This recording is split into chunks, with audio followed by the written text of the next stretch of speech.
ഇപ്പോൾ സുന്ദരിയാവ വെണ്ണിലവ എന്നൊക്കെ സുന്ദരീനെ വേറെ ഡിപിക്ഷനും വേറെ ഡിക്ഷൻസൊക്കെ വെച്ചിട്ട് പുള്ളി എഴുതിയിട്ടുണ്ടാവും. പക്ഷെ എൻ്റെ സുന്ദരി ഇരുനിറത്തിലുള്ള ഒരു സുന്ദരിയാണ് ഞാൻ കോൺസെപ്റ്റ്. സുന്ദരിയേവ എടുക്കാം, ഈ മേലെ മാനത്ത് ഇത്തരം ആൽബങ്ങൾ എടുക്കുമ്പോൾ ആ പാട്ടിനൊപ്പം നമ്മുടെ ഉള്ളിൽ നിൽക്കുന്ന ആ സ്റ്റോറി ഉണ്ട്. കഥ പറഞ്ഞിട്ട് ഇന്ന് വരെ ഒരു മ്യൂസിക് ഡയറക്ടറോട് ഉണ്ടാക്കാനും പറഞ്ഞിട്ടില്ല, ലിറിക് റൈറ്ററിനോട് എഴുതാനും പറഞ്ഞിട്ട്. പക്ഷെ ആ വരികളെ കണക്ട് ചെയ്തുകൊണ്ട് ഓഡിയൻസിന്റെ ഇടയിൽ സ്പാർക്ക് ആക്കുന്ന അല്ലെങ്കിൽ ഹോണ്ട് ചെയ്യാവുന്ന ഒരു കുഞ്ഞു കഥയെ ഉണ്ടാക്കിയെടുക്കൽ, ഒന്ന് കുട്ടിക്ക് ഉരുട്ടിയിട്ട് ഇങ്ങനെ കൊടുക്കുന്നതിലാണ് ആക്ച്വലി ഫ്രീസ് ചെയ്തിരിക്കുന്നത്. ബലിച്ചോറ് പോലെയും ഞാൻ അതിനെ കണ്ടിരുന്നു. അങ്ങനെ ഒരു മീനിങ് കൊടുക്കില്ല, അവരൊന്നും ഹഗ് ചെയ്തില്ല. അന്നത്തെ കാലത്തുള്ള സീഡികളല്ലേ, സീഡികൾ വാങ്ങുന്നു, പെൻഡ്രൈവിലാക്കുന്നു, കേൾക്കുന്നു എന്നുള്ളതാണ്. ഇപ്പോ ആ ഒരു ട്രെൻഡ് മാറിയിട്ട് ഇപ്പോ യൂട്യൂബ് ചാനൽ സീറ്റ്സ് ആ രീതിയിലേക്ക് മാറി. ഇപ്പോഴും ഞാൻ കൊടുത്ത ഗിഫ്റ്റുകൾ പോലെ കുറെ സീഡി കാസറ്റ് സൂക്ഷിച്ചു വെച്ചിട്ടുള്ള ഒരുപാട് ഫാമിലീസ്. നമസ്തേ. മലയാളികൾ ഇന്നും മനസ്സിൽ കൊണ്ടു നടക്കുന്ന ഒരു പിടി നല്ല മനോഹരമായ ആൽബം സോങ്ങുകൾ മലയാളികൾക്ക് സമ്മാനിച്ച മ്യൂസിക് മേക്കറായിട്ടുള്ള ആൽബം മേക്കറിൽ നിന്ന് തുടങ്ങി ഇന്ന് ഫിലിം മേക്കറായി നിൽക്കുന്ന ഉദയ് ശങ്കറിനാണ് ഇന്ന് എനിക്കൊപ്പം ഉള്ളത്. ചേട്ടാ നമസ്കാരം. നമസ്കാരം. എന്റെ പ്ലേലിസ്റ്റിലെ ഒരുപാട് പാട്ടുകൾക്ക് ഒരു പിക്ചറൈസേഷൻ നൽകിയ വ്യക്തിയുടെ മുന്നിലാണ് ഇന്ന് ഞാൻ ഇരിക്കുന്നത്. നമുക്ക് ഈ ആൽബങ്ങളെ കുറിച്ച് പറഞ്ഞു തുടങ്ങുമ്പോൾ ആദ്യം നമ്മുടെ മനസ്സിലേക്ക് വരുന്ന പാട്ടായിരിക്കും സുന്ദരിയേവ. വാട്ടർമാൻ എന്നുള്ള പേരിലാണ് ചേട്ടൻ ആ പാട്ട് ചെയ്തിരിക്കുന്നത്. എന്തുകൊണ്ടാണ് ഈ വാട്ടർമാൻ എന്നുള്ള പേര് ചൂസ് ചെയ്തത്? ബേസിക്കലി എന്താ വെച്ചിട്ടുണ്ടെങ്കിൽ ഈ വാട്ടർമാൻ നമുക്ക് ഒരു ബ്രാൻഡ് നെയിം ഉണ്ടാക്കുക എന്ന് പറയും. കാരണം ഞാൻ ആൽബങ്ങൾ ചെയ്യുന്ന കാലത്ത് ഐ മീൻ 2000-ലൊക്കെ ഞാൻ ചെയ്യാൻ തുടങ്ങി. 2000-ലൊക്കെ ഇപ്പോൾ 2026 വന്ന് നോക്കുന്നു. അപ്പോൾ ആ കാലഘട്ടത്തിൽ ഞാൻ സിനിമ അസിസ്റ്റന്റ് ഡയറക്ടറായിട്ട് വർക്ക് ചെയ്യുന്നുണ്ടായിരുന്നു. ലോഹി സാറിൻ്റെ കൂടെയായിരുന്നു അതൊക്കെ. അപ്പോൾ ഈ സിനിമാക്കാർക്കൊരു ഐ മീൻ എന്താ പറയുക, ഒരു ആൽബവും സിനിമയും കമ്പയർ ചെയ്യുമ്പോൾ അവിടെ ഒരു വാല്യൂ കൊടുക്കാത്ത പോലെ ചില ആളുകൾ അങ്ങനെയൊക്കെ ആൽബം എന്നൊക്കെ പറയും. അപ്പം ഞാൻ തോന്നി എനിക്ക് ഒരു എളുപ്പം പരിപാടി എന്താ വെച്ചാൽ പേര് മാറ്റുക. ഉദയശങ്കരൻ വേണ്ട, വാട്ടർമാൻ എന്ന് പറയുന്ന ഒരു പേര് മാറ്റിയിട്ട് ഷൂട്ട് ചെയ്യാറ്. അങ്ങനെ വാട്ടർമാൻ കയറി, വാട്ടർമാൻ ഹിറ്റ്സായി. പിന്നീട് ഉദയശങ്കരൻ ആൾക്കാർക്കും അറിയാതായി. കുറെ ആളുകൾക്ക് ഇപ്പോഴും വാട്ടർമാൻ എന്ന് പറയും. ഞാൻ ഉദയശങ്കരനെ കൂടുതൽ പറയാൻ ആഗ്രഹിക്കുക, ബേസിക്കലി ഇഷ്ടം അതാണ്. പക്ഷെ അങ്ങനെ ഒരു പേര് സ്വീകരിച്ചുകൊണ്ട് വാട്ടർമാൻ എന്ന് പറഞ്ഞ പേര്. എൻ്റെ ആദ്യത്തെ പടം തമിഴിൽ ചെയ്തത് വാട്ടർമാൻ എന്നുള്ള പേരില്ല, പിന്നെ ഞാൻ മാറ്റി ഉദയശങ്കരൻ തന്നെയായി. ഇപ്പൊ ചേട്ടൻ പറഞ്ഞതുപോലെ ഇപ്പൊ സിനിമയ്ക്കൊക്കെ ഒരു കഥയുണ്ടാകും, ആ കഥയായിരിക്കും ആളുകളുടെ മനസ്സിൽ പെട്ടെന്ന് സ്ട്രൈക്ക് ആവുക. പക്ഷെ ഇത്തരത്തിൽ പാട്ടുകളിലേക്ക് കഥ കൊണ്ടുവന്ന വ്യക്തിയാണ്. ഇപ്പൊ സുന്ദരിയേവ എടുക്കാം, ഈ മേലെ മാനത്ത് ഇത്തരം ആൽബങ്ങൾ എടുക്കുമ്പോൾ ആ പാട്ടിനൊപ്പം നമ്മുടെ ഉള്ളിൽ നിൽക്കുന്ന ആ സ്റ്റോറി ഉണ്ട്. എന്നുവെച്ചാൽ അത് ചിലപ്പോൾ സോഷ്യലി ആയിട്ടുള്ള സ്റ്റോറി ആയിരിക്കും, അല്ലെങ്കിൽ നമ്മുടെ എല്ലാ ഇമോഷൻസിനെയും ഇപ്പൊ മേലെ മാനത്ത് എടുത്തു കഴിഞ്ഞാൽ ഒരേ സമയം പ്രണയത്തെയും ഒരേ സമയം വിരഹത്തെയും കാണിക്കുന്നുണ്ട് ആ പാട്ട്. അപ്പൊ എങ്ങനെയാണ് ആ സ്റ്റോറി, ഇങ്ങനെ ഒരു സ്റ്റോറി ആൽബത്തിനൊപ്പം അല്ലെങ്കിൽ പാട്ടിനൊപ്പം കൊണ്ടുപോകാം എന്നുള്ള തീരുമാനത്തിലെത്തുന്നത്? അതൊരു എന്താ പറയാ, ഒരു ഗോഡ് ഗ്രേസ് എന്ന് പറയാം. കാരണം ഇതിപ്പോ ഒരിക്കലും ഞാൻ പ്ലാൻ ചെയ്യുന്ന സമയത്തുള്ള മ്യൂസിക് ക്രിയേഷൻ അല്ല. ഐ മീൻ ഇപ്പോൾ ശ്യാം തർമ്മൻ മ്യൂസിക് ഡയറക്ടർ എഴുതിയിരിക്കുന്ന രാജു രാഘവനാണ് ഇതിൻ്റെ ഈ 2 പാട്ടുകളെന്ന് വിചാരിക്കുക. അവരൊന്നും ഇത് പാട്ട് എഴുതുന്ന സമയത്ത് ഞാനില്ല അവിടെ, ഞാനൊരു തേർഡ് പേഴ്സൺ ആണ്. ഇതെല്ലാം കഴിഞ്ഞ് ഫൈനൽ സ്റ്റേജ് വരുമ്പോഴാണ് ഈ പാട്ട് നമുക്ക് ചെയ്യാമെന്ന് പറയുന്നത്. പക്ഷേ ഇവരുടെ മനസ്സിൽ ലിറിക് റൈറ്റർ എഴുതുന്ന ലിറിക്സ് സുന്ദരിയാവ വെണ്ണിലവ എന്നൊക്കെ സുന്ദരീനെ വേറെ ഡിപിക്ഷനും വേറെ ഡിക്ഷൻസൊക്കെ വെച്ചിട്ട് പുള്ളി എഴുതിയിട്ടുണ്ടാവും. പക്ഷെ എൻ്റെ സുന്ദരി ഇരുനിറത്തിലുള്ള ഒരു സുന്ദരിയാണ് ഞാൻ കോൺസെപ്റ്റ്. മേലേമാനത്താണെങ്കിലും താരകൾ വിരിയുന്നു, മനമൊരുകും, പ്രിയനെ നീ എന്ന് വരും, വെൻ ഹി വിൽ ബാക്ക്, അങ്ങനെയൊക്കെ തോന്നുന്ന കുറേ വരികളാണ്. എപ്പോൾ തിരിച്ചു വരിക, അങ്ങനെയൊക്കെയാണ്. പക്ഷെ ഇതിനെ ഞാൻ കാണുന്ന വിഷ്വൽ വേറെയാണ്. പക്ഷെ ആ വരികളെ കണക്ട് ചെയ്തുകൊണ്ട് ഓഡിയൻസിൻ്റെ ഇടയിൽ സ്പാർക്ക് ആക്കുന്ന അല്ലെങ്കിൽ ഹോണ്ട് ചെയ്യാവുന്ന ഒരു കുഞ്ഞു കഥയെ ഉണ്ടാക്കിയെടുക്കുക എല്ലാ പാട്ടുകളും. ഇതുവരെ ഞാൻ ഒരു കഥ പറഞ്ഞിട്ട് ഇന്ന് വരെ ഒരു മ്യൂസിക് ഡയറക്ടറോട് ഉണ്ടാക്കാനും പറഞ്ഞിട്ടില്ല, ലിറിക് റൈറ്ററിനോട് എഴുതാനും പറഞ്ഞിട്ടില്ല. പാട്ട് കേട്ടിട്ടാണ്. അതെ അതെ, അതിൽ നിന്ന് ഏതെങ്കിലും ഒരു വരി ഹുക്ക് ചെയ്ത്. ഇപ്പൊ സുന്ദരിയേവ എന്ന് പറയുന്നത്, സുന്ദരിയേവ എന്ന് പറയുന്ന സുന്ദരി എന്ന് പറയുന്ന ഒരു സുന്ദരിക്ക് നമ്മൾ കാണുന്ന സുന്ദരി എന്ന് പറഞ്ഞാൽ ഭയങ്കര കളർ വൈസ് ആയാലും ലുക്ക് വൈസ്, ഫീച്ചേഴ്സ് വൈസ്, കണ്ണ് വൈസ്, ലിപ്പ് വൈസ്, ഇതൊക്കെ സുന്ദരിയായിരിക്കും. പക്ഷെ അത് ഒരു ഫിക്സഡ് ഒരു ഇതാണ് അതിൻ്റെ ഒരു സൗന്ദര്യം എന്ന് പറഞ്ഞത്. പക്ഷേ നമ്മൾ കാണുന്ന സൗന്ദര്യം ചിലപ്പോൾ ഇതൊന്നുമല്ലാത്ത ഇരുനിറത്തിലുള്ള കുട്ടികളിൽ ഈ സുന്ദരി ഉണ്ട്. അതെ, ആ പാട്ടിലുള്ള പെൺകുട്ടിയെ നമുക്ക് ഇന്നും അതെ നമ്മളപ്പോ നമ്മൾ സുന്ദരി എന്ന് പറഞ്ഞ കോൺസെപ്റ്റിനെ ഒട്ടച്ചിട്ട് ഒരു നമ്മൾക്കൊക്കെ കാണുന്ന നമ്മളെ മനസ്സുകൊണ്ട് ശ്രദ്ധിച്ചു നോക്കിയാൽ അതിലൊക്കെ നല്ല സൗന്ദര്യം കാണാവുന്ന സുന്ദരികളെയാണ് അത് സംഭവം. ഇപ്പൊ ആ പാട്ടിന്റെ കോൺസെപ്റ്റ് സുന്ദരിവാടത്തിന്റെ കോൺസെപ്റ്റ് എടുക്കുകയാണെങ്കിൽ ഒരു പോസ്റ്റ് വുമൺ Yeah. എന്ന് പറയുന്ന ഒരു കോൺസെപ്റ്റില് ആ കത്ത് കൊണ്ടുപോകും അങ്ങനെ ഒരു കഥ എങ്ങനെയാണ് ക്രിയേറ്റ് ചെയ്യുന്നത്? ഏത് മൊമെന്റിലാണ് ആ ഒരു ക്രിയേറ്റ് ചെയ്യാനുള്ള ആ ഒരു ത്രെഡ് കിട്ടിയത് എങ്ങനെയാണ്? ശരിക്കും ഇത് ഇതിന്റെ ഒരു ചെറിയ സ്പാർക്ക് വരുന്നത് നമ്മുടെ ഫ്രണ്ട് ആർട്ട് ഡയറക്ടർ ഉണ്ട് റെജിൻ ബാബു പറഞ്ഞു. റെജിൻ ബാബുമായിട്ട് ഡിസ്കസ് ചെയ്യുമ്പോൾ പുള്ളിയുടെ ഒരു സ്പാർക്കാണത്. ഇങ്ങനെ ഒരു കോസ്റ്റ്യൂം ഇങ്ങനെ റിയലി സംഭവിച്ചൊരു സാധനമാണെന്ന് പറഞ്ഞിട്ട് ഇങ്ങനെ കത്ത് ഇങ്ങനെ വന്ന അഭിപ്രായം. അപ്പൊ ആ ഒരു സാധനം എനിക്ക് കിട്ടിയപ്പോൾ അതിന് യൂസ് റെജിനാണ് ഇതിന്റെ സ്പാർക്ക് ഇട്ട് തന്നത്, റെജിൻ ബാബു പറഞ്ഞിട്ട്. അപ്പൊ ആ സ്പാർക്കിൽ നിന്ന് ഈ ഒരു സബ്ജക്റ്റിലേക്ക് ഞാനിങ്ങനെ കൺവേർട്ട് ചെയ്തതാണ്. അപ്പോൾ എന്തിനും നമുക്ക് ലൈഫിൽ ഏതെങ്കിലും നമ്മുടെ ചുറ്റും കാണുന്ന ഒരു എന്തെങ്കിലും ഒരു സ്പാർക്ക് ഹുക്കുകളെ എടുത്തിട്ട് ഇതിലേക്ക് ആപ്റ്റ് ആക്കാൻ പറ്റുമെന്ന് നോക്കും. ഫോർ എക്സാമ്പിൾ നമ്മുടെ മേലേമാനത്ത് ഒരു ഒരു ഡോക്ടറെ തട്ടിക്കൊണ്ടുപോകുന്നു. ആ സമയത്ത് ഹാപ്പൻ ദാറ്റ് സ്റ്റോറി. അപ്പോൾ എനിക്ക് അതിലിപ്പോൾ നമുക്കൊരു പെയിൻ ഓഫ് സെപ്പറേറ്റ് ലോസ് ഉണ്ട്. കാരണം പ്രിയനെ കാത്തിരിക്കുന്ന സംബടി ആണ്. കാമുകിയായിരിക്കാം, ഭാര്യയായിരിക്കാം, അച്ഛനായിരിക്കാം, അങ്ങനെയാണ് അക്കലെ പ്രിയപ്പെട്ടവർ. അപ്പോൾ ഇവിടെ നോക്കിയപ്പോൾ ആ കഥയ്ക്ക് കുറച്ച് ആപ്റ്റായിട്ടുള്ളത് അന്നത്തെ ഒരു റീസെൻ്റ്ലി കുറച്ച് ആളുകളെ വൈബ്രേറ്റ് ചെയ്തൊരു കോൺസെപ്റ്റ് ആയിരുന്നു അത്. അപ്പൊ അത് എടുത്തിട്ട് ഇതിലേക്ക് ജോയിൻ ചെയ്തു. ആ പാട്ടിന് മേലേമാനത്തിന്റെ അവസാനം അദ്ദേഹം വരുന്നതിലാണ്. അതെ, തിരിച്ച് ആക്ച്വലി വരുന്നില്ല ബേസിക്കലി. അത് ആക്ച്വലി ഞാൻ രണ്ട് രീതിയിൽ കൊടുത്തു. ഒന്ന് കുട്ടിക്ക് ഉരുട്ടിയിട്ട് ഇങ്ങനെ കൊടുക്കുന്നതിലാണ് ആക്ച്വലി ഫ്രീസ് ചെയ്തിരിക്കുന്നത്. കാരണം അമ്മ അച്ഛനെ കുറിച്ച് പറയുന്നുണ്ട്, അമ്മയുടെ ഓർമ്മകളുണ്ട്. പക്ഷെ മേ ബി ഒരു ബലിച്ചോറ് പോലെയും ഞാൻ അതിനെ കണ്ടിരുന്നു. അങ്ങനെ ഒരു മീനിങ് കൂടിയുണ്ട്. കാരണം ഒരു ബലിച്ചോറ് പോലെ ഒരു ഉരുട്ടി വായിൽ കൊടുക്കുന്നില്ല. രണ്ട് കോൺസെപ്റ്റിൽ he may come, he will become, അല്ലെങ്കിൽ ദർ ഷുഡ് പോസിബിലിറ്റി ഉണ്ട്, വന്നേക്കാം, വരും എന്നുള്ളതിന്റെ ഒരു സാധ്യത. പക്ഷെ ഇപ്പോൾ അവരുടെ മനസ്സ് ഓൾറെഡി ഇനി വരില്ല എന്നുള്ള രീതിയിൽ വെച്ചുകൊണ്ടുള്ള ഒരു കോൺസെപ്റ്റ് എങ്ങനെ വേണമെങ്കിലും ഓഡിയൻസിന് എടുക്കാം. അവർ മകന് വാരി കൊടുക്കാം, ഇല്ലെങ്കിൽ ഒരു ബലിച്ചോറാക്കാം. അങ്ങനെ ഒരു ഓഡിയൻസിന് വേണ്ടിയിട്ട് തിരിച്ചു വന്ന പോലെയാണ്. ഒരിക്കലും അവരൊന്നും ഹഗ് ചെയ്തില്ല, ഇങ്ങനെ വരുന്നു, അവിടെ ഫ്രീസ് ചെയ്തില്ല. ഒരിക്കലും അമ്മ കണ്ട പോലെയാണ്. അങ്ങനെയൊക്കെ നമ്മളതിനെ പെർസീവ് ചെയ്യുന്നത്. അതെ അതെ. ഇനിയിപ്പോ ഇങ്ങനത്തെ ആൽബം സോങ്സിനൊപ്പം തന്നെ ഡിവോഷണൽ സോങ്സിലും ഉണ്ട്. അതിനെ കുറിച്ച് കൂടി അതിൽ ഡിവോഷണൽ എനിക്ക് ഇഷ്ടപ്പെട്ടത് ശ്രീനന്ദനം എന്ന് പറയുന്ന ഒരു സോങ് ആണ്. പിന്നെ അമ്പാടിക്കണ്ണ നീയാട്, പിന്നെ അതുപോലെ തന്നെ മുകുന്ദമാല, രമ്യ നമ്പീശൻ അഭിനയിച്ച കാത്തിരുന്നു കാത്തിരുന്നു കണ്ണു കഴച്ചു, രമേശൻ നായർ വരികൾക്ക് ഇദ്ദേഹമാണ് പാടിയിരിക്കുന്നത്, ജയചന്ദ്ര സാറാണ് പാടിയിരിക്കുന്നത്. മറ്റ് ശ്രീനന്ദനം ഒരുപാടുണ്ട്. സുജാത ചേച്ചി, അവരുടെ മകള് ജയചന്ദ്ര സാറ്, എല്ലാവരും ഒരുപാടുണ്ട്. അതിലും കുറേ സീരീസ് അതിൽ ചെയ്തു. ശ്രീനന്ദനം, അമ്പാടിക്കണ്ണ നീയാട് എന്ന് പറയുന്ന ആ ഒരു എല്ലാത്തിനും ബേസ് പ്രണയമല്ലേ. അപ്പൊ ആ ഡിവോഷനിലൂടെ നല്ലൊരു പ്രണയം കടന്നു പോകുന്ന അതിന്റെ 3 വേർഷൻ ഉണ്ടായിരുന്നു. അമ്പാടിക്കണ്ണ, കണ്ണ കാർമുകിൽ വർണ്ണ, പിന്നെ ഒരു ശരത്ത് അഭിനയിച്ച ആക്ടർ ഒരു ഒരു ഹോസ്റ്റൽ ബേസ് ചെയ്തിട്ടുള്ള ഹോസ്റ്റൽ മയക്കുമരുന്ന് പരിപാടികൾ കള്ളുപിടിക്കുന്ന പിള്ളേരുടെ ഇടയിലേക്ക് ഒരു ഭക്തിയെ സ്പ്രെഡ് ചെയ്യിച്ചിട്ട് പിന്നെ എല്ലാവരും കൂടി ഒരു ഭക്തിയിലേക്കുള്ള കൺവേർഷൻ വരുന്നൊരു സാധനം. അങ്ങനെ കുറെ പാട്ടുകൾ അതിലത്തെ ചെയ്തു. എല്ലാം ഇഷ്ടപ്പെട്ട പാട്ടുകൾ, എല്ലാത്തിനും ഒരു സ്പാർക്ക് ഉണ്ട് സബ്ജക്റ്റുകളായിട്ട്. ആ സ്റ്റോറികളൊക്കെ ഇന്ന് നമ്മളിപ്പോ കാത്തിരുന്നു കണ്ണു കഴിച്ചു, ആ കഥയൊക്കെ നമുക്ക് ഇപ്പോഴും കൃത്യമായി നമുക്ക് പിക്ചറായി നമുക്ക് ഓർമ്മയിൽ നിൽക്കുന്നുണ്ട്. അത്രയും ഇമ്പാക്ട്ഫുൾ ആയിരുന്നു എന്നുള്ളതാണ്. അതെ, അതില് ശരിക്കും പറഞ്ഞ രമ്യ നമ്പീഷിന്റെ ആക്ടിങ്ങും അതിന്റെ ആ ഒരു കുസൃതിത്തരമുള്ള പെൺകുട്ടി കാത്തിരുന്നു കണ്ണു കഴിച്ചു, അത് കൃഷ്ണനോടുള്ള ആരാധന, അല്ലെങ്കിൽ ആ കുട്ടി ഒരു പാദസരം നഷ്ടപ്പെട്ടിട്ട് അവസാനം അങ്ങനെ കുറെ കൊലുസ് വാങ്ങാൻ അങ്ങനെ കൂട്ടി സാധനങ്ങളൊക്കെ വാങ്ങിച്ചു. അവസാനം കൃഷ്ണൻ കാത്തിരുന്നു കണ്ണു കഴിച്ചു, അവസാനം കൃഷ്ണൻ തന്നെ ഒരു കൊലുസ് തിരിച്ചു കൊടുക്കുന്ന ഒരു രീതിയിലാണ് അതിന്റെ പിക്ചറൈസേഷൻ.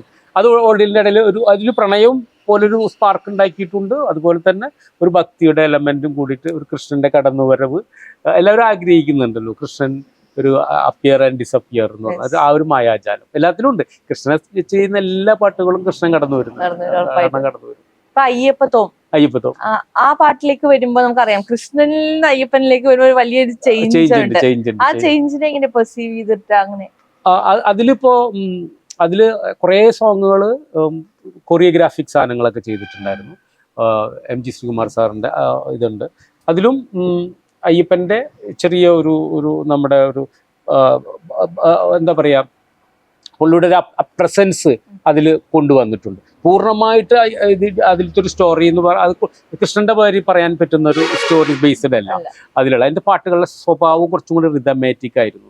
അതിൽ ഡാൻസ് മൂവ്മെന്റ്സും കാര്യങ്ങളും അങ്ങനെയൊക്കെയുള്ള ഒരു സമയത്താണ് അത് നല്ല അത്യാവശ്യം കളക്ട് ചെയ്ത് അന്നത്തെ കാലത്തുള്ള CD-കളല്ലേ, CD-കൾ വാങ്ങുന്നു, പെൻഡ്രൈവിൽ ആക്കുന്നു, കേൾക്കുന്നു എന്നുള്ളതാണ്. ഇപ്പോൾ ആ ഒരു ഇത് മാറിയിട്ട്, ട്രെൻഡ് മാറിയിട്ട് ഇപ്പോൾ യൂട്യൂബ് ചാനൽ സീറ്റ്സ് ആ രീതിയിലേക്ക് മാറിയിരിക്കുന്നു. ഇന്നിപ്പോൾ പണ്ടതല്ല, ഞാൻ തന്നെ നമ്മുടെ കാസറ്റുകളൊക്കെ സുന്ദരി അല്ലെങ്കിൽ ആ പഴയ കാലത്ത് കുറെ മിഴിനീര്, വണ്ണാത്തി എന്ന് പറയുന്ന ഒരു സോങ്. അപ്പോൾ ഓരോ CD-കളും നമ്മുടെ കാറുകളിലും നമ്മുടെ ഫ്രണ്ട്സുകളെ കാണുമ്പോൾ എൻ്റെ പുതിയ വർക്ക് എന്ന് പറഞ്ഞിട്ട് പ്രസന്റ് കൊടുക്കുന്ന ആ ഒരു കാലഘട്ടമാണ്. കാരണം ഇപ്പം ഞാനിപ്പോൾ പരിചയപ്പെടുത്തുമ്പോൾ ഞാൻ ഉദയശങ്കർ വാട്ടർമാൻ എന്ന് പറഞ്ഞു എൻ്റെ പുതിയ വർക്കാണ് കേട്ടോ, ഒരു പുതിയ ആൾക്കാരെ അതൊക്കെ ഒരു സന്തോഷം. ഇന്നിപ്പോൾ അത് കാണിക്കാൻ പറ്റും. ഇന്നിപ്പോൾ ലിങ്കാണ് വാട്സപ്പിൻ്റെ ഒരു ഞാനൊന്ന് എൻ്റെ പുതിയ വർക്ക് അയച്ചു തരാം, ആ സോണി മ്യൂസിക്സിൽ മറ്റേ സാധനം വന്നിട്ടുണ്ട്, അതൊന്ന് കാണിച്ചു തരാം. അതിനൊക്കെ നല്ല ഇതൊരു ഒരു ബന്ധങ്ങൾ അങ്ങോട്ട്. ഇപ്പോൾ ഇപ്പോഴും ഞാൻ കൊടുത്ത ഗിഫ്റ്റുകൾ പോലെ കുറേ CD കാസറ്റ് സൂക്ഷിച്ചു വെച്ചിട്ടുള്ള ഒരുപാട് ഫാമിലീസ് ഉണ്ട്. ഇന്നിപ്പോൾ എനിക്കത് കൊടുക്കാൻ പറ്റാത്ത വിഷമമാണ്. തീർച്ചയായിട്ടും. ഇപ്പോ വണ്ണാത്തിയെ കുറിച്ചിട്ട് പറഞ്ഞു.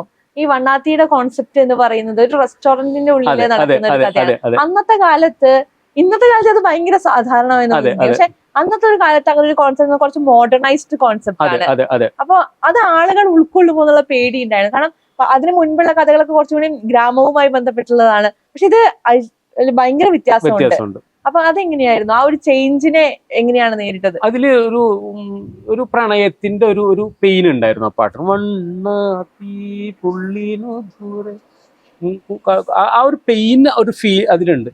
പക്ഷെ എനിക്ക് അതിൻ്റെ ഒരു പാട്ടിൻ്റെ ഒരു ശ്യാം ധർമ്മനാണ് മ്യൂസിക് ചെയ്തിരിക്കുന്നത്. പാടിയിരിക്കുന്നത് മറന്നു ഞാൻ, സോറി, കുറേ നാളായില്ല. അപ്പോൾ അതിന് നല്ലൊരു ഹോണ്ട് ചെയ്യാവുന്ന ട്യൂണാണ്. ആക്ച്വലി ഒരു പെയിനും അതിൽ കടന്നു പോകുന്നുണ്ട്. അപ്പോൾ നമുക്ക് ഏറ്റവും പെയിൻ നമ്മുടെ പാട്ട് കേൾക്കുന്ന ജനറേഷനുകൾക്ക് ഒരു പ്രണയം തന്നെ വേണ്ടേന്ന് വിചാരിച്ചിട്ട് തന്നെയാണ് ആ ഒരു കോൺസെപ്റ്റിൽ ഒരു മെജീഷ്യൻ കൊടുക്കുന്നു ഗിഫ്റ്റ്, ഒരു ഫ്ലവർ, ചിന്തിക്കപ്പോഴല്ല, ഫ്ലവർ കൊടുക്കുന്നു, അത് കൊണ്ടുപോയി നടുന്നു, ചോദ്യങ്ങളില്ലല്ലോ, അതിൽ നിന്ന് കുറെ പൂക്കൾ ഉണ്ടാവുന്നു, അവൾ കാത്തിരിക്കുന്നു, പിന്നീട് അവൾ കാണുന്നത് വേറൊരാളുമായി ഇഷ്ടത്തിലാണ്, അവൻ തിരിച്ചറിയുന്നു അവളോട് ഇഷ്ടമാണെന്നുള്ളത്. പക്ഷെ ഇതിൻ്റെ ഒരു ഹിസ്റ്ററിയും അല്ലെങ്കിൽ കുറച്ച് ഈ 5 മിനിറ്റ് 4 മിനിറ്റ് ഡ്യൂറേഷനിൽ നമുക്കുള്ളിൽ ലോജിക്ക് നോക്കുമ്പോൾ ഒന്നുമില്ല. പക്ഷേ ഈ 4 മിനിറ്റിന്റെ ഇടയിൽ ആളുകൾക്ക് അവൻ കാണുന്നു, പരിചയപ്പെടുന്നു, ഗിഫ്റ്റ് ഇത് കൊടുക്കുന്നു, പിന്നീട് അവൾ ഒരുപാട് സ്വപ്നം കണ്ട പൂക്കളെ വളർത്തുന്നു, അവസാനം അതേ പൂ ചവിട്ടി ഒടിക്കുന്നു, പിന്നീട് അവൻ തിരിച്ച് പൂ കൊടുക്കുന്നു. ഇതൊക്കെ 4 മിനിറ്റ് സംഭവിക്കണമാണ്. റിയാലിറ്റിയിലൊന്നും സംഭവിക്കുന്നില്ല. പക്ഷെ ഈ ഒരു സങ്കല്പം ഓഡിയൻസിന് മതി. അതെ അതെ അതെ. അപ്പോൾ അങ്ങനെ അപ്പം കുറച്ചും മാറ്റി ചിന്തിച്ചു എന്ന് മാത്രം. അതിന് ഇപ്പോഴും അത് ആൾക്കാർക്ക് ഇപ്പോഴും റീസെന്റ് ഇതിൽ അഭിനയിച്ച കഷിൻ്റെ ഷിനോയ് എന്ന് പറയും, ഒരു പ്രൊഡ്യൂസറും 2 മലയാള സിനിമകളൊക്കെ പ്രൊഡ്യൂസ് ചെയ്തിട്ടുണ്ട്. ഷിനോയ് ഇപ്പോൾ വിളിച്ചിട്ട് പറഞ്ഞു, ഇതേട്ടാ നമുക്ക് അതൊന്നും, ആ നായിക ഉണ്ട് അതിൽ അഭിനയിച്ച കുട്ടീൻ്റെ, തൃശ്ശൂർക്കാരി തന്നെയാണ്, അപ്പോൾ ആ കുട്ടീനെ വിളിച്ച് നമുക്കൊരു വീണ്ടും ഒരു കോമ്പോയിൽ ഒരു സാധനം ചെയ്താലോ, ആൽബം അല്ല ഒരു സീരീസോ നമുക്ക് ആലോചിക്കാം എന്ന് പറഞ്ഞാൽ കുട്ടി ഞാൻ സംസാരിക്കാം എന്നൊക്കെ പറഞ്ഞു. ഇപ്പോഴും ആളുകൾ മനസ്സിൽ കൊണ്ട് നടക്കുന്നുണ്ട്. അവരെയൊന്നും ഇപ്പൊ ഈ ചെമ്പകമ്മയാണെങ്കിലും വണ്ണാത്തി ആണെങ്കിലും സുന്ദരിയെ, ഇവരെല്ലാവരെയും നമുക്ക് നല്ല ഓർമ്മയുണ്ട് എന്നുള്ളതാണ്. ഇത്ര കാലം മുൻപേ ആണെങ്കിലും അവരൊക്കെ നമ്മുടെ മനസ്സിൽ പതിവ് ഡ്യൂ ഡ്രോപ്സ് എന്ന് പറഞ്ഞ പ്രോഗ്രാം ഉണ്ടായിരുന്നു മിസ്റ്റ്. അപ്പൊ ആ പരിപാടികൾ നമ്മൾ സ്കൂൾ വിട്ട് വന്ന് കാണുന്നത് തന്നെ ഈ പാട്ടുകൾ കേൾക്കാനായിരുന്നു എന്നുള്ള. അതെ അതെ അതെ, അതിപ്പോഴും കുറെ ആളുകൾ പറയും.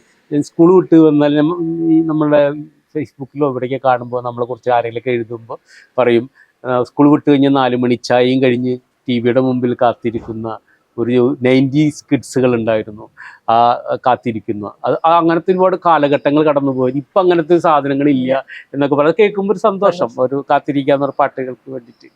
എന്തെങ്കിലും റിയൽ ലൈഫിൽ ഉണ്ടായ ഒരു ഇൻസിഡന്റിനെ പാട്ടിന് കഥയാക്കി മാറ്റിയിട്ടുണ്ടോ? റിയൽ ലൈഫിൽ ഞാൻ അങ്ങനെ ഒരുപാട് ഇല്ല. ഇപ്പം എല്ലാ സാധനങ്ങളും ഞാൻ പറഞ്ഞില്ലേ, ഒന്നും എവിടെയെങ്കിലുമൊക്കെ ഒരു സ്പാർക്ക് ഉണ്ടാവും. അപ്പം ഞാൻ ഇതിൻ്റെ ഇടയിൽ ഒരു കോയിൻ ആൽബം ഉണ്ടായിരുന്നു. ഒരു 5 രൂപ കൊടുത്തിട്ട് 1 രൂപ കൊടുത്ത് 5 രൂപ വാങ്ങുന്ന ഒരു കോയിൻ ആൽബം ഷൂട്ട് ചെയ്തിരുന്നു. അത് വിനീത് ശ്രീനിവാസനെ പാടിയിരിക്കുന്നത്. അപ്പോൾ അതിൻ്റെ ഒരു കോൺസെപ്റ്റ് ആക്ച്വലി എനിക്കത് റിയൽ ലൈഫിൽ നിന്ന് ഉണ്ടായിട്ടുള്ളതാണ്. അങ്ങനെ ഒരു കാരണം അതിലെന്താ പെൺകുട്ടി കൊടുക്കുന്ന ഒരു 5 രൂപ ഇതവും 10 രൂപ കൊടുത്ത് വാങ്ങും, പ്രേമിക്കാൻ നടക്കും. മനസ്സിലാവുന്നുണ്ട്. അപ്പൊ ഇതൊക്കെ റിയാലിറ്റി ലൈഫിലെ കുറെ സാധനങ്ങളാണ്. എല്ലാത്തിനും എവിടെയെങ്കിലും ഒരു ഹുക്ക് ഉണ്ടാവും. അത് തന്നെയാണ് സംഭവിച്ചിരിക്കുന്നത്. പേഴ്സണൽ ലൈഫിൽ നിന്ന് ഏതെങ്കിലും ഒരു ഏഡ് ഉണ്ടോ?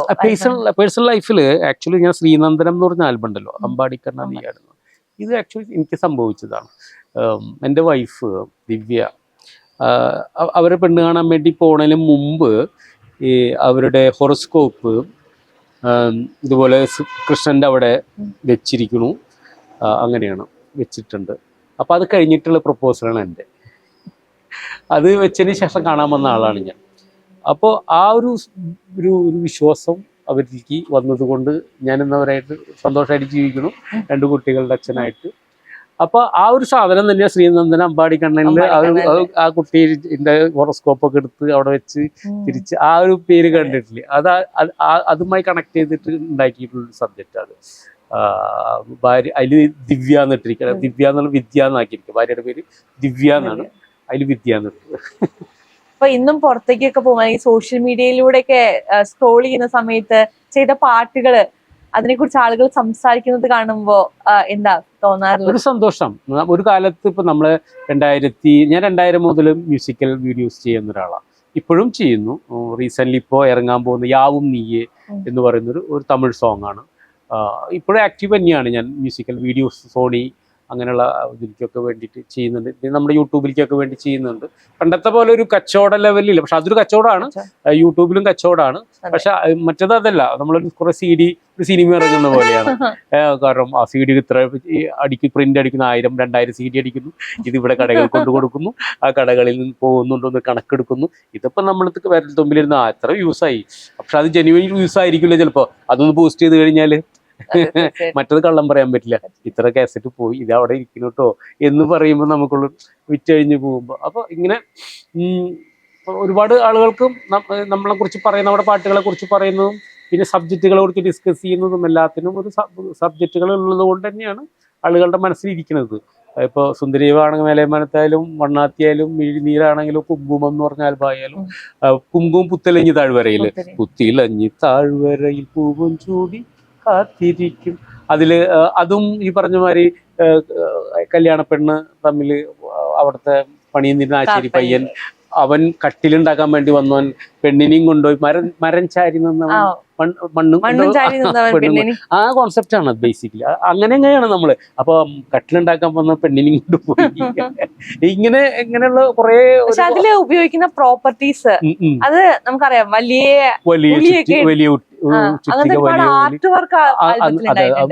അങ്ങനത്തെ കാരണം അതിനെ കോൺസെപ്റ്റ് മരമായി പാട്ട് കട്ടിലല്ലേ, അപ്പൊ അതിന് പ്രൊമിനൻസ് വേണ്ടെന്ന് വിചാരിച്ചിട്ട് ഇത്.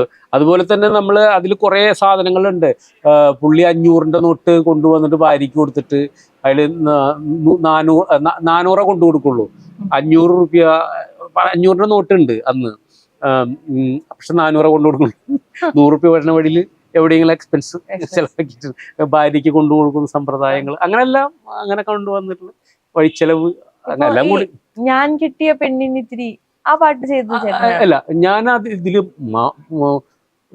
ലാവുദിക്കണ നേരമായിതാ, പിന്നെ മാമ്പഴത്തിൻ ചേലാണ്, മാതളത്തിൻ പൂവാണ്, പിന്നെ കൽബിൽ നീയാണെന്റെ ഷാഹിന, അങ്ങനെ പിന്നെയും കുറെ ഉണ്ട്. ഇപ്പൊ ഓരോരുത്തർക്കും ഓരോ നമുക്കറിയാം. ഇപ്പൊ ഒരു ഹിന്ദു ലൈഫ് സ്റ്റൈലും ഒരു മുസ്ലിം ലൈഫ് സ്റ്റൈലും, പ്രത്യേകിച്ച് അന്നത്തെ കാലത്ത് രണ്ടും രണ്ടാണ്. ഇപ്പൊ ലാവുദിക്കുന്ന നേരമായി ഇതാ ഷാജിന വരുമ്പോ ഒരു ഭർത്താവും ഭാര്യയും തമ്മിലുള്ള ഒരു ഡെയിലി ലൈഫിന്റെ സാധനമാണ് വരുന്നത്. അപ്പൊ അത് ചെയ്യുമ്പോ എങ്ങനെയാ അത് ബിൽഡ് ചെയ്യാൻ പറ്റിയിരുന്നത്?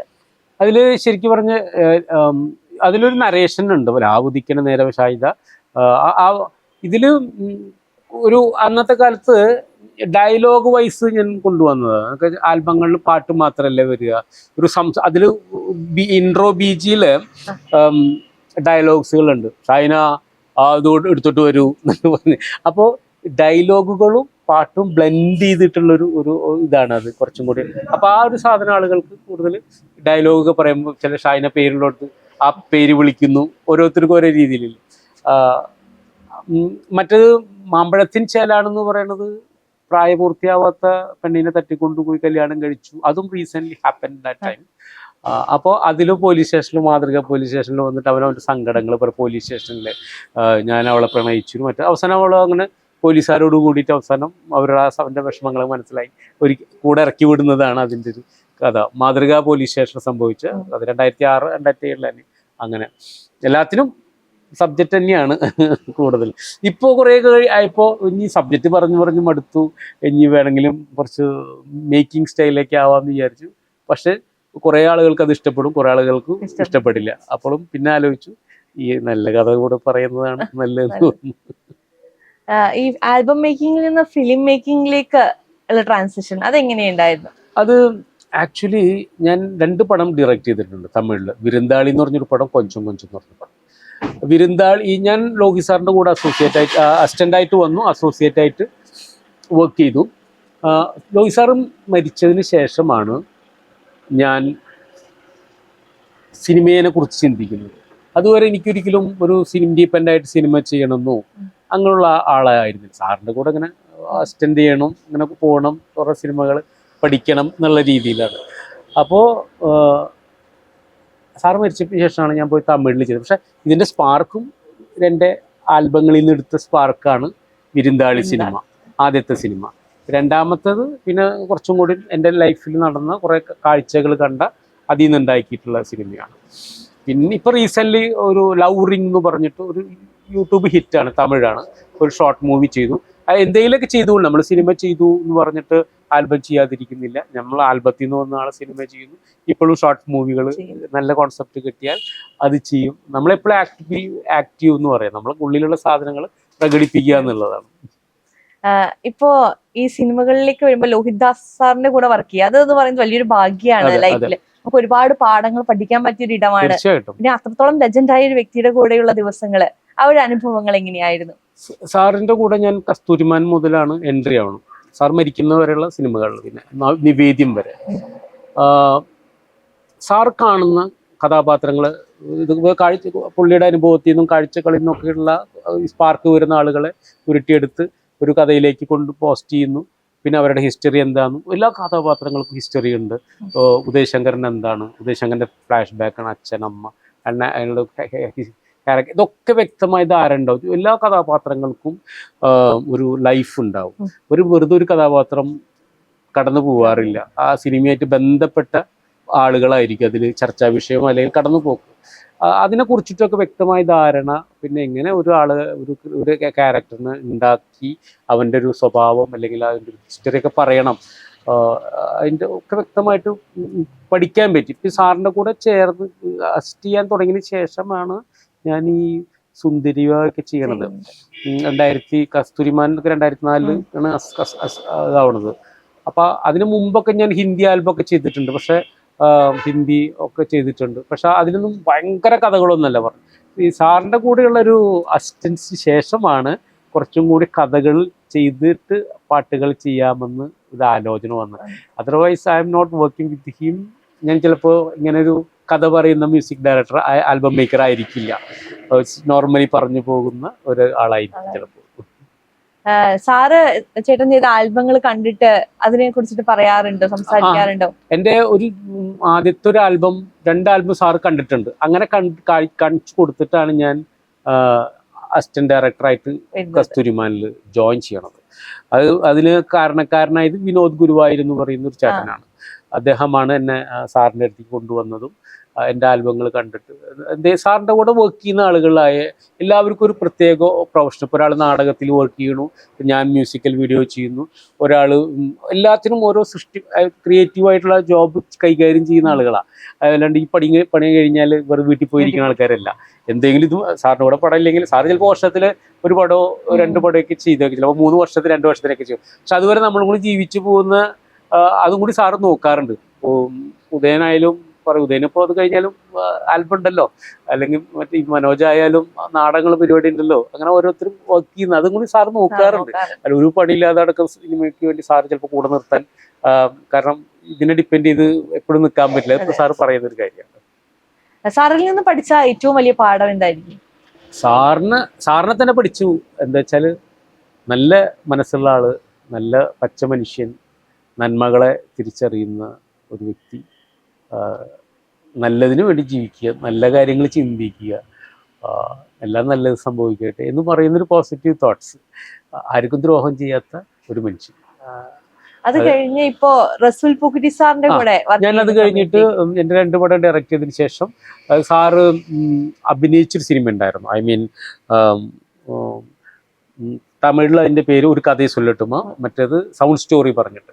അപ്പോൾ അതിൽ ഞാൻ പുള്ളി അഭിനയിക്കുന്ന പടത്തിൽ ഞാൻ അതിൻ്റെ അസോസിയേറ്റ് ആയിട്ട് വർക്ക് ചെയ്തിരുന്നു. അങ്ങനെ അപ്പം അതിൻ്റെ ഒരു പാട്ട് ഞാൻ ചെയ്തിട്ടുണ്ട്, പിക്ചറൈസ് ചെയ്തിട്ടുണ്ട്. കാർഹാലമേഘം സോണി മ്യൂസിക്കിലുണ്ട്. അത് വൈരമുത്യുവാണ് എഴുതിയിരിക്കുന്നത്. അപ്പോൾ ആ പിക്ചറൈസ് ചെയ്തിട്ട് അപ്പോൾ സാറായിട്ടുള്ള ബന്ധത്തിൻ്റെ പുറത്ത് സാറ് ഒറ്റ എന്ന് പറഞ്ഞ സിനിമ പുള്ളി ഡയറക്റ്റ് ചെയ്ത സമയത്ത് ഞാനിപ്പോൾ സാറിനോട് പറയാറുണ്ട് എനിക്ക് വർക്ക് ചെയ്യണം സാറിൻ്റെ കൂടെ എന്നൊക്കെ. അപ്പോൾ അദ്ദേഹം ഡയറക്റ്റ് ചെയ്യുന്നു. അപ്പോൾ എന്നെ വിളിച്ചു, ഉദയടാ ഞാൻ വർക്ക് ചെയ്യുന്നുണ്ട്, വരും എന്ന് പറഞ്ഞു. അങ്ങനെ പുള്ളിയുടെ അസോസിയേറ്റ് ആയിട്ടും ഒറ്റ പടത്തിൽ വർക്ക് ചെയ്തു. പുള്ളി ഡയറക്ടർ എന്ന്. ഇനി അടുത്ത പടങ്ങൾ വർക്ക് ചെയ്യുന്നുണ്ടെങ്കിൽ ഹാപ്പി വിത്ത് വർക്ക് ചെയ്യും. ഇപ്പോ ഈ സിനിമ അല്ലെങ്കിൽ ആൽബം ഈ ഒരു ക്രിയേറ്റീവ് ഫീൽഡില് വന്നെത്തുമ്പോൾ നമുക്ക് ഒരുപാട് ഒബ്സ്റ്റക്കിൾസ് ഉണ്ടായിരിക്കും നമ്മുടെ ഫ്രണ്ടില്. പ്രത്യേകിച്ച് അന്നത്തെ ഒരു കാലഘട്ടത്തിൽ നിന്ന് നമ്മൾ ഇതിനേക്ക് എണീച്ച് വരിക എന്ന് പറയുന്നത് അത്ര ഈസി ആയിരുന്ന ഒരു ടാസ്ക് അല്ല.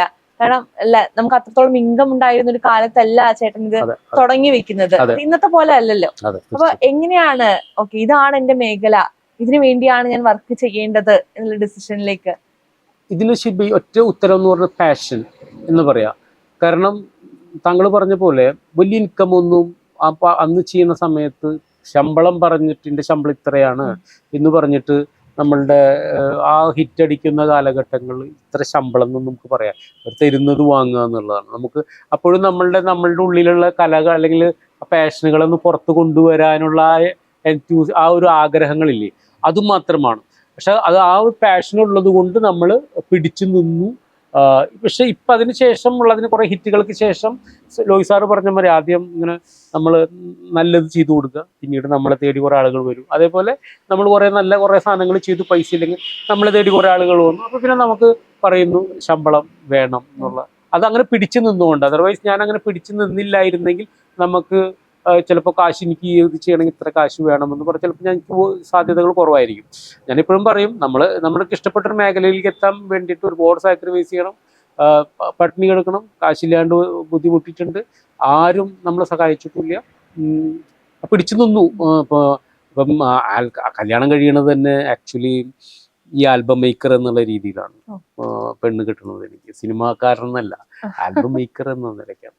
അപ്പോൾ ഈ ആൽബം കല്യാണം കഴിച്ചപ്പോൾ കല്യാണത്തിന് ആഫ്റ്റർ മാരേജ് 2008 ആൽബങ്ങൾ മൊത്തം പോയി. പിന്നെ ഇങ്ങനെ റിട്രൈവ് ചെയ്യുന്നു, ലീവ് ഒരു ബുദ്ധിമുട്ടായി. പിന്നീട് വൈഫിന് 2 വർഷമൊക്കെ ഇങ്ങനെ സ്വർണ്ണമൊക്കെ പണയം വെച്ചിട്ടൊക്കെ ഇങ്ങനെ ജീവിച്ചു. പിന്നീട് വൈഫ് ഹെൽത്തിൽ ഒരു ജോലി കിട്ടി. പിന്നെ അവരുടെ ഇൻകമും പിന്നെ ഇടയ്ക്കുള്ള നമ്മുടെ വർക്കുകളും പിന്നെ അങ്ങനെ വന്നുകൊണ്ട് തട്ടിമുട്ടി ജീവിച്ചു പോകും. ഇപ്പൊ കല്യാണത്തിന് മുൻപ് ചെയ്ത ആൽബങ്ങളൊക്കെ കണ്ടിട്ട് വൈഫിന്റെ എന്ന് വെച്ചാൽ ആ ആൽബംസ് ഒക്കെ കണ്ടിട്ടാണ് അതിൽ നമ്മൾ കൂടുതലും പറഞ്ഞു വെക്കുന്നത് റൊമാൻസിനെ കുറിച്ചിട്ടാണ്, ഈ പെർസ്പെക്റ്റീവ് ഓഫ് മാരേജസ് ആണ്. അപ്പൊ അതൊക്കെ ചേട്ടന്റെ കഥകളാണ്. അപ്പൊ അങ്ങനത്തെ ഒരു വ്യക്തി തന്നെ ആയിരുന്നോ എന്ന് പറഞ്ഞിട്ടുണ്ടോ വൈഫ്? ആക്ച്വലി അവർ ശരിക്കും പറഞ്ഞാൽ ഈ നമ്മുടെ പാട്ടൊക്കെ പാടി നടന്നിരുന്നു. ഐ മീൻ ബിഫോർ മാരേജ് ഈ പാട്ടൊക്കെ പാടി നടക്കാറുണ്ടായിരുന്നു. എൻ്റെ ഇന്റർവ്യൂസൊക്കെ ചാനലിലൊക്കെ അന്നത്തെ കാലത്ത് ഇങ്ങനെ ഒരു വരുമായിരുന്നു. അതൊക്കെ കണ്ടിട്ടുണ്ട് അത്ര. അപ്പോൾ ആക്ച്വലി എന്താ വെച്ചിട്ടുണ്ടെങ്കിൽ ഈ ആൽബങ്ങൾ കാണുന്ന ഒരു പ്രണയമുള്ള വ്യക്തിയല്ല ആക്ച്വലി. ആൽബത്തിൽ കാണുന്ന കഥകളിലുള്ള പ്രണയം ഒരിക്കലും ലൈഫിലേക്ക് ടോളറേറ്റ് ചെയ്യാൻ പറ്റുന്നില്ല. അത് സത്യസന്ധമായ കാര്യം. കാരണം നമ്മൾ അതിൽ പ്രണയം എന്ന് പറയുന്നത് ആക്ച്വലി നമ്മളെ എക്സാജറേറ്റ് ചെയ്യുന്നൊരു ഒരു ഇതാണ് പ്രണയം എന്നല്ല. ഒരുപാട് ചെറിയ കാര്യത്തിന് നമ്മൾ വലുതാക്കി പറഞ്ഞ് അതിന് ഫിക്സ് ചെയ്യാൻ പറ്റില്ല. ഓരോരുത്തരുടെയും പെർസ്പെക്റ്റീവിൽ പ്രണയം അത് വേറെയാണ്.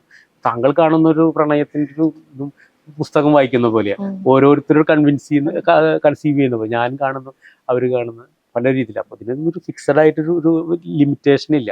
അപ്പോൾ ഒരിക്കലും നമ്മുടെ ആൽബം കാണുന്ന ആളുകൾ ഇപ്പോഴും ചോദിക്കുകയാണ്, നിങ്ങൾ ഇത്ര ആൽബങ്ങൾ, ഇത്രയും പ്രണയങ്ങൾ നിങ്ങൾക്ക് ഉണ്ടായിരുന്നു. ഞാൻ പറഞ്ഞ ജീവിതത്തിൽ പ്രണയിച്ചിട്ടില്ല. പ്രണയം എന്ന് പറയുന്നതിൻ്റെ ഒരു വൺ സൈഡുകൾ നമ്മുടെ മൈൻഡിലുണ്ട്. ഒരുപാട് ഇഷ്ടപ്പെടുന്ന പെൺകുട്ടികളൊക്കെ ഉണ്ടായിരുന്നു. പക്ഷെ തിരിച്ചത് കിട്ടാണ്ടാവുമ്പോൾ നമ്മൾ ചിന്തിച്ച് കൂട്ടുന്ന കുറേ ഇമാജിനറി ലൈൻസുകളും പ്ലോട്ടുകളൊക്കെയാണ് നമ്മൾ നമ്മുടെ ആഗ്രഹം കൊണ്ട് ഈ സബ്ജക്റ്റുകളിലേക്ക് വലിച്ചെറിയപ്പെട്ടത് അല്ലേ. അത് നമ്മൾ ഇഷ്ടപ്പെട്ടൊരു പെൺകുട്ടി തിരിച്ചു പ്രണയിക്കുമ്പോൾ പിന്നെ ഓക്കെയാണ്, അത് മാത്രം അവിടെ ഒതുങ്ങി. പിന്നെ അതിൽ നിന്നൊരു എക്സ്പ്ലനേഷൻ ഇല്ല. അപ്പൊ കിട്ടാത്ത മുതൽ എന്താ പറയാ പുളിക്കുന്നു. കിട്ടാത്തത് അങ്ങനെ ഞാൻ പുളിപ്പിച്ച് മധുരമാക്കിയിട്ടാണ് കുറെ കഥകൾ ഉണ്ടാക്കിയത്. ഓക്കെ, അപ്പൊ അവര് ഓക്കെ പറയാത്തതുകൊണ്ട് ഞങ്ങൾക്ക് ഒരുപാട് കഥകൾ. അതെ അതെ അതെ, സത്യസന്ധമായ കാര്യം.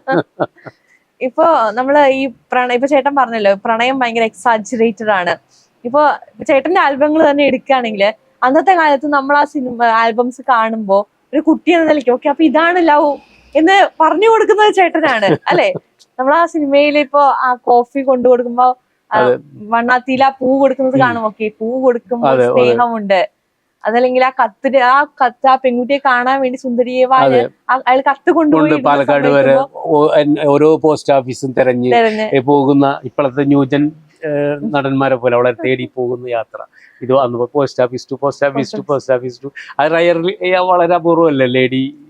ഇന്നിപ്പോ എനിക്ക് ഒരുപാട് പോസ്റ്റ് വുമന്മാരുണ്ട് ഇതുപോലെ കാണാൻ അഭിമാനത്തോടുകൂടി. ഞാൻ അവരെ കാണുമ്പോൾ പരിചയപ്പെടും, ഞാൻ ഇന്ന ആൽബമൊക്കെ ചെയ്തിട്ടുണ്ട് കേട്ടോ, നിങ്ങള് അങ്ങോട്ട് പറയാം സോളിസൈറ്റ് ഞാൻ പറയും സുന്ദരി. അപ്പൊ അവർ ഫീമെയിൽ, അവർക്ക് സന്തോഷം പറയുമ്പോ. അപ്പൊ ഇങ്ങനത്തെ കോൺസെപ്റ്റ്സ് ഇപ്പൊ എനിക്കൊരു 90s കിഡ്സിന്റെ മൈൻഡിലേക്ക് കൊണ്ടുവന്നു വെച്ച വ്യക്തിയാണ്. അപ്പോ അതിനെങ്ങനെയാണ് എന്ന് വെച്ചാൽ നമ്മളൊരു ഇൻജക്ട് ചെയ്ത് വെക്കുകയാണ് ഇതാണ് പ്രണയം എന്നുള്ളത്. പക്ഷെ ആ പ്രണയം എക്സാജറേറ്റഡ് ആണെന്നും ചേട്ടൻ തന്നെയാണ് പറയുന്നത്. അപ്പൊ ഇതില് ഏത് സൈഡാണ് റിയൽ? ഈ റിയാലിറ്റി എന്ന് പറയുന്നത് എപ്പോഴും ഇതിനൊരു ഓരോരുത്തരുടെ കാണുന്ന കാഴ്ചപ്പാടിൽ ഉണ്ടാവുന്നതാണ് അതിൻ്റെ ഒരു ഭംഗി. ഞാൻ കാണുന്നത് ഈ രീതിയിലാണ്, താങ്കൾ കാണുന്നതിന് ആ രീതിയാണ്. ഇതിനൊരു നമുക്കൊരു ഡെഫിനിഷൻ എന്ന് പറയാനില്ല. അത് ഇതിൻ്റെയൊക്കെ എക്സാജറേഷനാണ് ബേസിക്കലി. എല്ലാത്തിനും ഒരു വലുതാക്കി വലുപ്പത്തോടെ കാണുക എന്നുള്ളതാണ്. എല്ലാ കുഞ്ഞു വിഷയത്തിനെ വലുതായി കാണുന്നതിലാണ് അതിനൊരു ഒരു പ്രണയത്തിൻ്റെ ഒക്കെ ഇപ്പോൾ ഒരു എക്സ്പ്രഷൻ. അല്ലെങ്കിൽ ഒരാളോട് ഇഷ്ടപ്പെട്ട ആളോട് നീ കഴിച്ചോ, കറക്റ്റ് 2 മണിക്ക് വിളിച്ചോ അല്ലെങ്കിൽ 1 മണിക്ക് വിളിച്ചു നോക്കുമ്പോൾ അത് 2 പ്രാവശ്യം വിളിച്ചു നോക്കും. അപ്പോൾ ആ എൻ്റെ ഒരു ഡെപ്ത് ഓരോരുത്തർക്ക് തോന്നുന്ന രീതി പോയി. എന്നെ വിളിച്ചിട്ട് 2 പ്രാവശ്യം വിളിച്ചു, 3 പ്രാവശ്യം വിളിച്ചു, ഒരുപാട് ഇഷ്ടമുണ്ട് എന്നോട് എന്നുള്ളത്. ചിലപ്പോൾ ഇതിനേക്ക് അതേ ആളുകൾ തന്നെ ചിലപ്പോൾ ഒരു വിളിച്ചിട്ട് കഴിച്ചോ എന്ന് ചോദിക്കും. അവർക്കും അത് ഫീൽ ചെയ്യുന്നുണ്ട്. 3 പ്രാവശ്യം വിളിക്കുന്ന ആൾക്കും അത് ഓരോരുത്തരുടെ പെർസ്പെക്റ്റീവിലാണ് അത് സംഭവിക്കുന്നത് പറയാം. ഇനി എന്തൊക്കെയാണ് വരാൻ പോകുന്ന? ഇനിയിപ്പോ യാവും നീ എന്ന് പറയുന്ന ഒരു തമിഴ് സോങ് ഇറങ്ങാനുണ്ട്. റീസെന്റ് ഇപ്പൊ ലവ് റിംഗ് എന്ന് പറഞ്ഞിട്ട് ഒരു ഷോർട്ട് മൂവി ഉണ്ട്. അത് ഓൾറെഡി യൂട്യൂബിൽ സെർച്ച് ചെയ്ത് കിട്ടും. അത് അത്യാവശ്യം ഹിറ്റാണ്. 150K 1.5 മാസം കൊണ്ടൊക്കെ ആയി. അതിപ്പോൾ മറ്റേത് ഷൂട്ട് ചെയ്ത് കഴിഞ്ഞു. ഇനി എൻ്റെ DI വർക്കുകൾ സ്റ്റാർട്ട് ചെയ്യുന്നു. പിന്നെ തമിഴിലെ ഒരു പ്രൊജക്റ്റുകളുടെ കഥ പറച്ചിൽ നടക്കുന്നു. മലയാളത്തിൽ കുറേ സബ്ജക്റ്റുകൾ പറയാൻ. മലയാളത്തിൽ സിനിമകൾ ചെയ്യാത്തത് അതെന്തുകൊണ്ടാണെന്നുള്ളത് എനിക്ക് ഇപ്പോഴും പിടുത്തം കിട്ടാത്തത്. ഞാൻ സബ്ജക്റ്റ് പറയാൻ വേണ്ടിയിട്ട് ഞാൻ സത്യം പറഞ്ഞാൽ ഒരു നടൻ്റെ പുറകിൽ 14 വർഷം നടന്നിട്ടുണ്ട്. എപ്പോഴും നടക്കുന്നുണ്ട്. എനിക്ക് അദ്ദേഹത്തിനോട് ദേഷ്യമില്ല, വെറുപ്പില്ല. പുള്ളി ഫോൺ എടുക്കില്ലെങ്കിലും നമ്മുടെ മനസ്സിൽ അദ്ദേഹം ആ സിനിമ ചെയ്ത് നന്നാവും എന്നുള്ളതാണ്. അപ്പോൾ 14 വർഷം മുമ്പ് പറഞ്ഞ കഥയല്ല പറയാൻ പോണത്. ഈ 14 വർഷത്തിൻ്റെ ഇടയിൽ ഓരോന്ന് കഥകൾ മാറി മാറി ചിന്തിക്കുമ്പോൾ ഇഷ്ടപ്പെട്ട വ്യക്തികളോട് നമുക്കൊരു ഇൻക്ലിനേഷൻ ഉള്ളത് കൊണ്ടും പുള്ളി ചെയ്താൽ നന്നാവും എന്ന് പറയുന്ന ഒരു 14-15 വർഷം ഞാനൊരു നടൻ്റെ പുറകിലാണ്. അതുപോലെ കുറേ പരിചയ നടന്മാരുണ്ട്, അവരുടെ പുറകിലുണ്ട്. ഓരോ കാരണങ്ങൾ അവർക്കും ചിലപ്പോൾ വർക്കൗട്ട് ആവില്ല. നമ്മൾ പറയുന്ന കഥ കേൾക്കാനും സാധ്യതയില്ലാത്ത ആളുകളും ഉണ്ട്. നമ്മളിപ്പോൾ ഞാൻ പരിശ്രമിക്കുന്നു എന്ന് പറഞ്ഞ ആൾ പോലും എൻ്റെ കഥ കേട്ടിട്ടില്ല എന്നുള്ളതാണ്. മനസ്സിലാവുന്നുണ്ടോ? അപ്പോൾ ഇതിന് സമയമുണ്ടാവാം, അല്ലെങ്കിൽ എൻ്റെ കുറച്ച് മടിയാവാം. പക്ഷെ തമിഴിൽ ഞാനും ഫോളോ അപ്പ് ചെയ്യുന്നുണ്ട്, മലയാളത്തിലും അത്യാവശ്യം കുറേ ആളുകളൊക്കെ ഫോളോ അപ്പ് ചെയ്തുകൊണ്ടിരിക്കുന്നുണ്ട്. അപ്പോൾ അത് സംഭവിക്കേണ്ട സമയത്ത് സംഭവിക്കാം എന്നുള്ള വിചാരിച്ചിട്ടാണ്. എനിവേ എല്ലാത്തിനും നല്ലൊരു സമയം ഉണ്ടാവുമല്ലോ. ആ ഒരു സമയത്ത് ചിലപ്പോൾ ഹുക്ക് ചെയ്ത് കഴിഞ്ഞാൽ, ഇപ്പം എൻ്റെ കയ്യിലുള്ള നല്ല സിനിമ ചിലപ്പോൾ വിജയിച്ചാൽ, ചിലപ്പോൾ ഒരു പൊട്ടക്കഥ പറഞ്ഞാൽ പോലും ആളുകൾ കേൾക്കാൻ അത് എന്താ പറഞ്ഞാൽ കുറ്റം പറയല്ല, ആരും ബ്ലെയിം ചെയ്യില്ല, അത് സംഭവിക്കുന്നതാണ്. ഇപ്പോൾ ഭയങ്കര ഓവർ കോൺഫിഡൻസ് പോലെ ചെറിയ കഥ എടുത്താലും ചിലപ്പോൾ നമ്മൾ ത്രെഡ് പറഞ്ഞാൽ നമ്മൾ വിശ്വസിച്ചിറങ്ങുന്ന ആളുകളും ഉണ്ടാവും എന്ന് പറയാം. അങ്ങനെ സംഭവിച്ച കുറേ സിനിമകളും ഞാൻ കണ്ടിട്ടുണ്ട്, ഫുള്ള് കഥയില്ലാതെ ആരംഭിക്കുന്ന സിനിമകൾ. ഓക്കെ, ഇനി ഞാൻ ചില ആളുകളുടെ പേര് പറയാം. അപ്പൊ അവരെ കുറിച്ച് മനസ്സിലേക്ക് വരുന്ന ഒരു മെമ്മറി ഷെയർ ചെയ്യാമോ? അത് അപ്പൊ അവരെ കുറിച്ചിട്ടും കൂടി. അത് ലോഹിത് ദാസ് സാറ്, ഗുരുനാഥൻ, അച്ഛൻ്റെ സ്ഥാനം വല്ലാത്തൊരു നഷ്ടമാണ് നമുക്ക് പോയത്. ഓരോ ദിവസവും കടന്നു പോകും സാർ, നിമിഷത്തിൽ പോലും കടന്നു പോകും. അദ്ദേഹത്തോടൊപ്പമുള്ള ഏറ്റവും നല്ല മെമ്മറി സാറിനെ കുറിച്ച് ഇപ്പോൾ സിനിമാപരമായിട്ട് ഉപരി നമ്മളെ ജീവിതത്തിൽ എങ്ങനെ ജീവിക്കാം, എങ്ങനെ കാണിച്ചു കൊടുക്കുക, അല്ലെങ്കിൽ എന്താ പറയാ, എനിക്ക് എല്ലാ നന്മകൾ നല്ല രീതിയിൽ ചിന്തിക്കാൻ നമുക്ക് ഒരു ഇൻസിഡന്റ് ആയിട്ട് പറയാൻ. അല്ല, ഞാൻ സാറ് ചീത്ത വിളിക്കാറില്ല ആരെയും. പിന്നെ നമ്മൾ അസിസ്റ്റന്റ് ഡയറക്ടേഴ്സിനൊക്കെ ചീത്ത വിളിക്കും. അപ്പൊ ആകെ ചീത്ത വിളിക്കുന്ന കഴുതെ, അങ്ങനെ ഒരു വിളി കേട്ടിട്ടുണ്ട് ഞാൻ, 2 പ്രാവശ്യം കേട്ടിട്ടുണ്ട്. അത് ഏറ്റവും കൂടുതൽ ഹൈയസ്റ്റ് ചീത്ത വിളിയാണ്, കഴുത എന്ന് പറയാ. അതിങ്ങനെ എപ്പോഴും. സാറ് പിന്നെ നല്ല ചീത്ത വിളിക്കും, നല്ല സ്നേഹമുള്ള ആളാണ്, കുട്ടികളെ പോലെയാണ്, പിണങ്ങൊക്കെ ചെയ്യും. എന്നാൽ നമ്മളെ എപ്പോഴും നമുക്ക് വേണ്ട ഒരു സഹായങ്ങൾ ഒക്കെ തിരിച്ചറിയുന്ന ഒരു കക്ഷിയാണ്. ആസിഫ് അലി ഒറ്റയില്. ആസിഫ് അലി അദ്ദേഹം നമ്മള് 2000 പുള്ളിയും ആൽബത്തിൽ അഭിനയിച്ചിട്ട്, എൻ്റെ ആൽബത്തിൽ അഭിനയിച്ചിട്ടില്ല, പുള്ളിയും പുള്ളി ചാനലിലൊക്കെ ഉണ്ടായിരുന്ന കക്ഷിയാണ്, പ്രൊഡ്യൂസറൊക്കെ ആയിട്ട് വന്നിട്ടുണ്ടായിരുന്നു. ആ കാലത്ത് ഒരു ആൽബത്തിൽ അഭിനയിച്ചിരുന്നു. അതേ ആൽബത്തിൽ ഒരു പാട്ട് ഞാൻ ചെയ്തിട്ടുണ്ട്. അന്ന് മുതലുള്ള പരിചയമുണ്ട്. നല്ല കക്ഷിയാണ്, നല്ല തീരുമാനം എടുക്കുന്ന കക്ഷിയാണ്, ഏതാണ് നല്ലത് ഏതാണ് മോശമായിട്ടുള്ളത് എന്നുള്ള തിരിച്ചറിവുള്ള ഒരു നല്ലൊരു കക്ഷിയാണ്. രമ്യ നമ്പീശൻ നമ്മൾ അന്ന് പരിചയപ്പെട്ടത് ഈ ഒന്നുമല്ലാത്ത സമയത്താണ്. പിന്നീട് അവർ വളർന്നു, നല്ല എപ്പോഴും വിളിച്ച ഫോൺ എടുക്കും, സംസാരിക്കും. ഇപ്പൊ വിനീത് ശ്രീനിവാസൻ ചേട്ടൻ ഒരു ആൽബത്തിൽ ഉണ്ടായിരുന്നു. അന്ന് വിനീത് ശ്രീനിവാസൻ അതന്നെ, പുള്ളി അഭിനയിച്ചിട്ടുണ്ട് ഒരു പാട്ടിൽ. അപ്പൊ പുള്ളി നമ്മള് വിളിച്ചാല് കണ്ടാൽ എപ്പോഴും നല്ല പ്രിഫറൻസ് ഒക്കെ തരുന്ന ഒരാളാണ്. പുള്ളിനെ ഞാൻ സബ്ജക്റ്റ് പറയാൻ വേണ്ടി പോയിട്ടുണ്ട്, പക്ഷെ ഇരിക്കാൻ പറ്റിയിട്ടില്ല എന്നുള്ളതാണ്. പുള്ളി കേൾക്കാന്ന് പറഞ്ഞിട്ടുണ്ട്. ഇപ്പോഴും വിളിച്ചാൽ കിട്ടാത്തത് കൊണ്ട് എനിക്ക് പറയാൻ പറ്റിയിട്ടില്ല. ഓക്കെ, അപ്പൊ എന്തായാലും ഒരുപാട് സന്തോഷം ഇത്രയും ടൈം നമുക്കൊപ്പം സ്പെൻഡ് ചെയ്ത, ഇത്രയും ഓർമ്മകൾ, ഇത്രയും നല്ല പാട്ടുകൾ ഞങ്ങൾക്ക് സമ്മാനിച്ചതിന്. Thank you. വളരെ സന്തോഷം. ജനൻ ടിവിയുടെ പരിപാടിയിൽ ഇങ്ങനെ ഗസ്റ്റായിട്ട് വന്നു കാര്യങ്ങൾ സംസാരിക്കണേലും. കാരണം കുറേ ആളുകൾക്ക് ഇപ്പോഴും മനസ്സിൽ കൊണ്ടു കിടക്കുന്ന പ്രണയത്തിൻ്റെ ഓർമ്മകൾ 90s കിഡ്സ് ആണെങ്കിലും അതൊന്ന് വീണ്ടും ഒന്ന് സംസാരിക്കാനും അതിനെ ചർച്ചാ വിഷയത്തിലേക്ക് എത്തിക്കാനും ഈ ഒരു സ്പേസ് തന്നതിൽ എനിക്ക് ഒരുപാട് നന്ദിയുണ്ട്. സന്തോഷം.